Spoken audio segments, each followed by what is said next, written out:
இந்த பிளானெட்ல இப்படி ஒரு ஜீவன் இருக்குன்றதே என்னோட 17வது வயசுல தான் தெரியும். அப்பாவுடைய தங்கச்சி பையன், அத்து பையன் தான். அப்பாவுக்கு வந்து மொத்தம் 3 தங்கச்சி. அதுல வந்து பெரிய தங்கச்சியோட பையனோட மேரேஜ்ல மீட் பண்ணது அப்போதான் எனக்கு இப்படி ஒரு ஜீவன் இருக்குன்றதே தெரியும். அப்பதான் இதுதான் அவனுடைய அத்தை பையன் அப்படின்ற மாதிரி இன்ட்ரோ பண்ணாங்க வீட்டுல. ஆனா அவங்கள நான் சின்ன வயசுல இருந்தே லவ் பண்ணிட்டு இருந்தேன். சின்ன வயசுல இருந்து அது பப்பி லவ் சொல்லுவாங்க பாத்தீங்களா.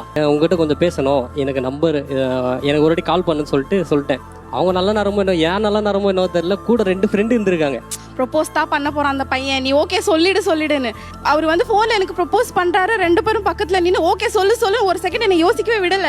ஓகே சொல்லிட்டேன், நானு சொல்லணும்னு சொல்லல, ஓகே சொல்ல வச்சாங்கன்னு சொல்லிட்டேன். ஆனா அந்த மேரேஜ்ல வந்து இவரு ரொம்ப என்ன சொல்றது, யார் என்ன சொல்ல கவுண்டர் போடுவாரு, கவுண்டரே என்கவுண்டர் பண்ற மாதிரி இவர் ஒரு கவுண்டர் போடுவாரு. அப்போ ஒரு கொஞ்சம் ஒரு ஹைலைட்டா தெரிஞ்சாரு எனக்கு அந்த மேரேஜ். வீட்ல எல்லாம் அப்பாலாம் ஒத்துக்கவே இல்லை.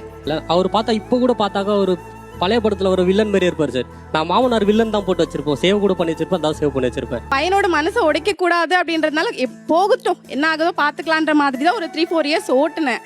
அதுக்கப்புறம் வந்துட்டு அவர் வந்து இந்த மேல் வெர்ஷன் ஏஞ்சல் மாதிரி ஃபீல் ஆச்சு எனக்கு, அவரோட கேரிங் அது எல்லாமே. அதுக்கப்புறம் தான் அவர் மேல லவ் டெவலப் ஆயிட்டு லவ் பண்ணி கல்யாணம் பண்ணிக்கிட்டது. உங்க லைஃப் எவ்வளவு நிறைவா இருக்கு ஒரு மாமா பையனை கல்யாணம்? நான் ரொம்ப ஹாப்பியா இருக்கேன் சார். என் அப்பாக்கு அப்புறம் ஃபாதர்ஸ் டே விஷ் பண்ணணும் நான் இவருக்கு தான் நினைக்கிறேன். அவருக்கு அடுத்து அந்த ஃபீல் எனக்கு இவர்கிட்ட தான் வந்தது. இப்படி ஒரு பையன் இருக்கணும் அப்படின்ற மாதிரி யாராச்சும் லிஸ்ட் போட்டாங்கன்னா அது எல்லாமே அவருக்கு சூட் ஆகும். ஸ்டில் எனக்காக அவர் மெட்டி போட்டிருக்காரு, இன்னமும் அதை கழட்டவே இல்லை, லைஃப் லாங் போடுறேன்னு போட்டுட்டு இருக்காரு. மெட்டி போட்டிருக்காரு, 2 காலையும் மெட்டி போட்டிருக்காரு ஆஃப்டர் மேரேஜ். நீங்க சொன்னீங்களா?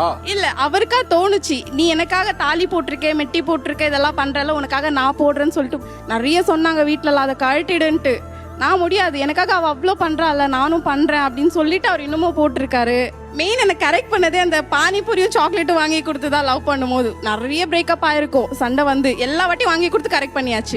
வரைக்கும் அதுக்கு தான் 50 ரூபாயில முடிஞ்சிடும் சார். எவ்வளவு சண்டை போட்டாலும் 50 ரூபாய் தான். காஸ்ட்லி பொருள் எல்லாம் எதுவுமே இல்லை. ஒரு ரோஸ் வாங்கி கொடுக்கணும், ஒரு ஜிமிக்கி வாங்கி தரணும், அதெல்லாம் எதுவுமே இல்லை. போலாமா, ஒரு பானிபூரி வாங்கி கொடுத்துறேன், ஓகே, அவ்வளோதான். அதோட அந்த சண்டை முடிஞ்சிடும்.